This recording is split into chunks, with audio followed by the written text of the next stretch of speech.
Hey everybody, and welcome to another episode here at Tribal Trades, the Altcoin show, coming at you daily, 6 days a week. I want to welcome you to the channel wherever you are tuning in from around the world. Thanks for watching.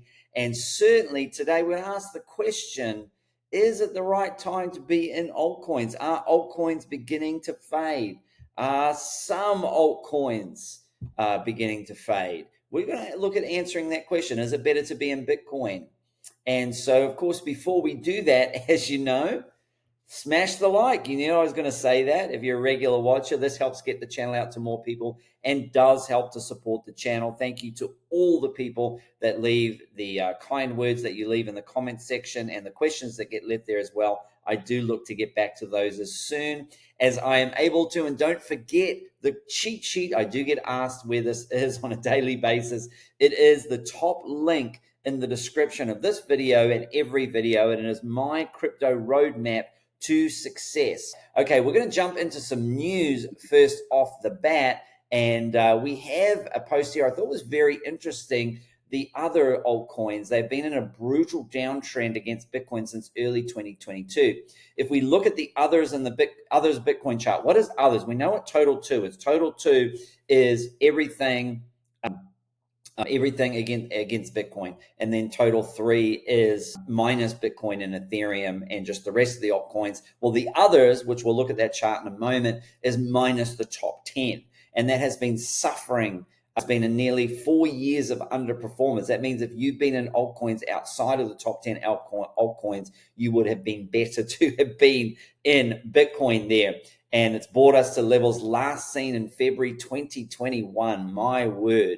It's clear that the liquidity story in crypto has shifted from 2 trillion to 2.4 trillion in total market cap. Nearly all of the new money has poured into Bitcoin, pulling liquidity out of altcoins. Even total 3, tracking everything in crypto, excluding Bitcoin and ETH, tells the same story. Altcoins as a whole have struggled, even in total 2. I'm sorry. Ethereum has lost its market cap. Total dominance market cap has dropped from about 20% down to about 13%. So even total 2. So Bitcoin and the rest of the market increasingly 2 separate worlds. A few tokens might break out, but the broader trend here is impossible to ignore. Altcoins as an asset class continue to fade. Do you agree with this narrative? Certainly I agree with this narrative. For the first part of this bull run, it would have been better to be in Bitcoin and a few alts, possibly, Solana, Sui, Tau, some meme coins, and a few others. It would have been better to have been in those altcoins and Bitcoin, but picking the stronger altcoins that were going to move was definitely the harder task. Of course, unless you've been watching the Tribal Trades channel since late May, and I have certainly given those stronger alts there as part of the cheat sheet that is below in the description there. Certainly, though, is now the time to get out of altcoins and be jumping into Bitcoin. History says no. History says that the super cycle starts in 6 days. Historically, alts go parabolic 212 days after halving, and we are only 206 days. That was of yesterday, so we've got 5 more days, and then are we going to see a bit of a rocket ship for the altcoins? Certainly here also we see this chart here. The big picture remains the same for altcoins. Don't forget that, guys, as mentioned a few days ago, pre-election is always a bit more volatile and then it gets excited. So you can see here, certainly we do see takeoff about to happen. So certainly I would not be selling out of my alt and this time, because generally altcoins now do begin to outperform Bitcoin in this part of the cycle. So let's not get upside down where we weren't heavy in Bitcoin and we should have been in the first part of the cycle, and then we suddenly start jumping into Bitcoin and then the altcoins start outperforming. I do think having a good allocation of the portfolio in Bitcoin tends to be the wiser, more safer, conservative route, with Bitcoin not dumping as heavily as a lot of alts, particularly when we go into the bear market. Bitcoin does not tend to dump anywhere close to what altcoins will dump. Okay, so if we look at the others chart here very quickly, we can see that altcoins, that the others chart has not done very well. It's actually on a bear market support line right now. Isn't that crazy? On a bear market support, 1 day before the election time. So we're looking for a break above 215 billion, the 50-day moving average, 220 billion, the 200 EMA on the daily, and the simple moving average at 229. But certainly we can see a golden cross is coming up for the others market. Remember, the others is all the altcoins that exist minus the top 10. And so certainly there we can see a golden cross coming. But certainly I would have this chart. It's just the others chart. Crypto total market cap excluding the top 10 there. But you can actually see the others dominance has been absolutely shot to pieces. People just been dumping coins outside of the top 10 in a big way. And it doesn't really get any better if you go to total 3. Certainly we are seeing a little bit better support there, total 3. This is excluding Bitcoin and Ethereum. We're right under the 200 EMA on the daily at about 595 billion, and we are about to see a golden cross with the 50-day moving average sitting at about 609 billion and the 200 simple sitting around 612. So that is bullish for the altcoin market. But even if you look at total 2 doesn't look very good. Probably worse, actually, if you lump Ethereum in with some of those altcoins, it brings the whole altcoin market down. Ethereum is meant to be a strong leader of the altcoins. This cycle has been completely different. It has not led the altcoins, and people stating that they feel that Ethereum will be a leader of the altcoins. I don't necessarily think that lines up so far. Certainly things can change, but certainly the 50-day MA there is at 912 billion. The 200 EMA on the daily is at 927 billion, and the 200 simple is all the way up at 958. So there is a golden cross coming, but it is a ways off there. It is a ways off. So really total 3 is the one that I'm looking at the most, if we take ETH and Bitcoin out of it, to really show us the light and the way. We're going to get a golden cross there shortly for that. Okay, well, let's look at some altcoins and some of the setups. There were some buys and some areas that were good over the weekend. Certainly there would have been a lot of trades that I gave in the Discord or on the Saturday show that may have been stopped out there. And so, but also when you get stopped out, you can actually get back in the trade as well. For those who got stopped out and got back in the trade, then that could have worked out quite well. We can see with Banana Gun, we have an area where we came back to the 50-day moving average. What did I say? After the golden cross that happened here on the 17th of October, assets usually like to come back and retest the 50-day moving average. It's done that exactly. It's sitting at $49. It's right on the tribal trades trend line as well. How about that? Certainly, and this trend line is going all the way back September, August time. So this has been a good trend line. This would be a good entry here. Certainly, if you lose this and you break below it, you want to stop out, okay? Because then we are going to come down to 44 and 43, okay? And possibly even all the way down to this $41 level down here. This $41 level here is also a possibility. There's a Fibonacci hidden over here, 41. So those are the levels. And I always find the best way to stop out, if you're able to watch the market, a break down below. I switch to the hour or the 15-minute time frame, and then a break below this trend line or the 50-day moving average, a retest from below and rejection, and that's when you can get out of the trade. So you can pretty much get out at break even at that point. However, if you're not able to watch the market, maybe put a stop loss below the low candle here on the daily, which is about 45. So you could maybe put a stop loss down somewhere under the 50-day moving average in this area here, and to stop out just in case you aren't able to watch the market. Certainly you can do both. You can put a stop loss there just in case you aren't able to watch, and then while watching go, I'm going to get out at break even here so my other stop loss doesn't get hit, and then you're just out of the market at break even. So that's how I that's how I do stop losses. This is not financial advice, because I'm not a financial advisor. This is for education and entertainment purposes only. Are you not entertained? Says the great Maximus Decimus Meridius from the movie Gladiator. If you haven't seen that, that's where that comes from.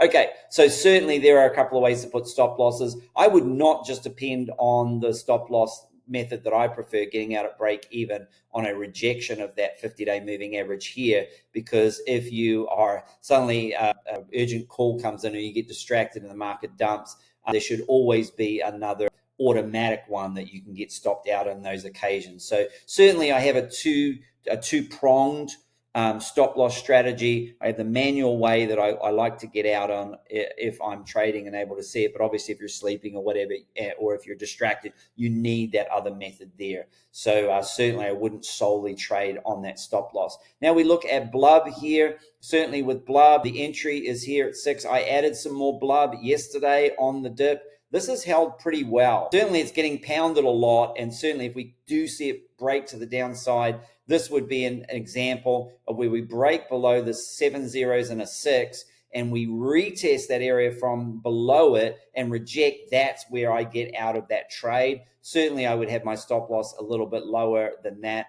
Maybe below at 54 would be a good area. 7 zeros and 54 would be an area to jump out of there on the blub trade, certainly on that one there. And we jumped. The Doge has been doing pretty well, actually. We certainly held the line here at 14.7 cents. And certainly there was an entry there. Certainly there are other entries to the downside down here at the 200 simple at 12.7. The 50-day moving average at 12.5 and the 200 EMA at 12.2. Those are obviously going to be better entries, of course, because they're lower than. So if we do lose this, so again, it's very easy. If we lose this line here at 14.7 cents, we go below it and then we retest it, and then you drop down to the 15-minute time frame to watch the retest. And if there's a retest and rejection, you get out of the trade, or I would get out of the trade there at break even, and then I would get back in the trade down these low. But of course, if it goes down and I get out of the trade and we go low, I can get back in the trade on a break and a successful retest. So either way, I'm just getting in and out at the same point, and I'm not bleeding out stop loss money there. So that's what I would be doing on the Doge trade. The Ethereum trade, certainly the 200 simple moving average on the weekly is down at about 2,366 at the moment, or 2,370. Let's just round it up. Certainly that would be the entry there. A break below again, and you can see here you had a retest and it went through. Another retest, successful retest, you would get in the trade. Successful retest, you get in the trade. Successful retest, you get in the trade. If we were to see the opposite of that, where it breaks down, pushes back up, rejects there, that's when you get out of that trade. Now, if it doesn't even come down to here, which it may not, a place to get back in the Ethereum trade, you should have gotten stopped out here at 25.30. You should 25.20 it was when I gave the stop out on in the Discord. I believe I was in there talking about this trade, and that's when you would have gotten out of the trade. We saw a clear rejection there on the 50-day moving average. So now if we go back above it, it's now at about 2,530. A break above, a retest of that can push to the upside. We do see a golden cross is going to come eventually. It's going to be a while. It's a ways away. So this could be quite a good trade to ride here from the 200 50-day moving average at about 2,530, a break above that and a retest. That could be a nice little trade. I give the HNT trade, and what did I say? If we lose the 50-day moving average, look, you had a few opportunities to get out there. We had a rejection there, That's the time to get out of this trade at around break even. Of course, you would have got out of it up here at break even. You just go down to the 15-minute time frame, look for the rejection on the 15-minute time frame, and get out. Same thing with here. The place to get went down, went straight through, so there was no successful retest. Now we've had to see successful retest at around the $6 level. So that trade, certainly at $6.13, is it too late to get in? Probably not. You could probably jump in on that trade because we're going to look to ride that all the way up to the 50-day moving average at about $6.83. Of course, if we go down and break down from the 200 EMA on the daily, which is sitting at about $6.03, and it retests and rejects, you get out of the trade, or you look to have a stop loss possibly under this candle here at around about $5.80. You could have your stop loss there for that trade. Then we're going to jump to Solana because we got another entry at $161. So that was one of the ones that we didn't get stopped out of there because we didn't come down below. We didn't reject here. And I am going to move this trend line out a little bit more here on the 161 level. We didn't reject below this line, okay? And you can see what I mean here. If we go to the 15-minute time frame here, this is what I would do. This is what I would break it down to, and this is how I would trade. We didn't have a rejection here. We came down and we didn't reject. We broke back through, and so we could have gotten in the trade there at this point. We could have gotten in the trade here at this point. Now, we would have, if you had gotten in this trade here, this is a good example of getting out of the trade. So you see there's a rejection candle here. So we get out of the trade and it goes down. It comes back up, it rejects, so we don't get in the trade. But if we didn't get out here, we have another opportunity to get out here, another opportunity to get out here. This time it actually breaks through. So that's when you get in the trade. You stay in the trade here, you stay in the trade here, and you stay in the trade here because there was no down and then reject and then further down. So right now, if you got in the Solana trade, yet again, the gift that keeps giving, that has worked out quite well for you. So Solana seems to be the one right now. I mean, look at this, ride this up to here. We get back in the trade here, and then we can ride this back up to this 177, 178. And I was telling everybody I was taking profits up here, and that's exactly what I was doing. And that's exactly the reason why, because we had the tribal trades trend line that strikes yet again, bringing in some great areas of support and resistance to get into trades here for Solana. Certainly, if we break below it and we retest there and it rejected at this 161 level, that's the time to get out of the trade there. And then we'll finish up with two of the big movers in this run, which is SUI. And what does SUI come down? It's come down to retest that 50-day moving average there. I got in again on that trade. Again, very simple. If we were to lose this $1.80 level and we were to break down below it and a retest into it and reject, then we would get out of that trade and we'd be looking for this $1.60 level, and we could come down all the way to $1.32, although I do have a bid at $1.41. I have a feeling that if we do come down here, this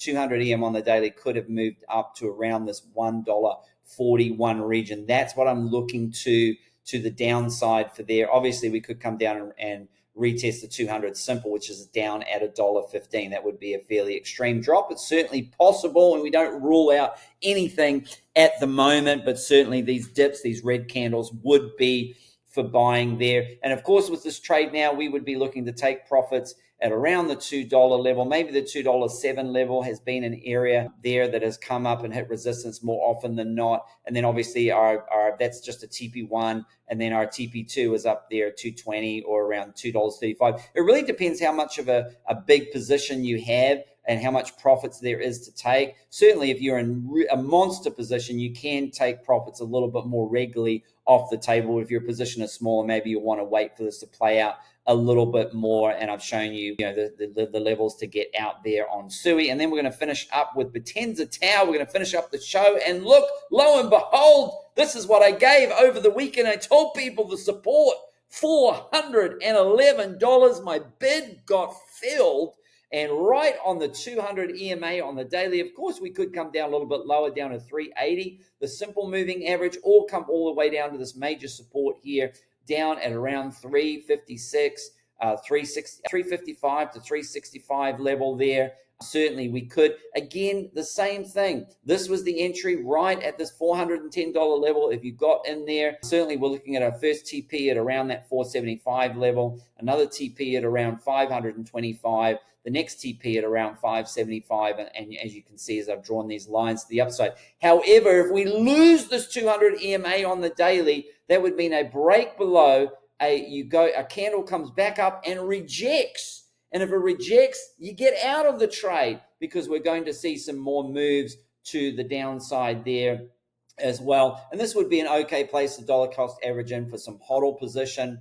Certainly there, you could add some there, and certainly for hodl 380 and down to 350, 365. I mean, I'm hoping we're not going to come back into the 270s there, but certainly you do have to be prepared for any kind of situation. You do see there is not a lot of volume there, all the way down to about 355. There is very, very little volume. We have a little bit of volume here at this 415 level, which is why we saw a bit of a hold there. So certainly that is quite good for Potenza Tau. But if we lose this level here, I could see a sharp drop down. If we lose this current level at 410, we could see a sharp drop down to this $355 level there. All right, that's it for today. I hope you enjoyed the show. And as always, until the next time, happy trading.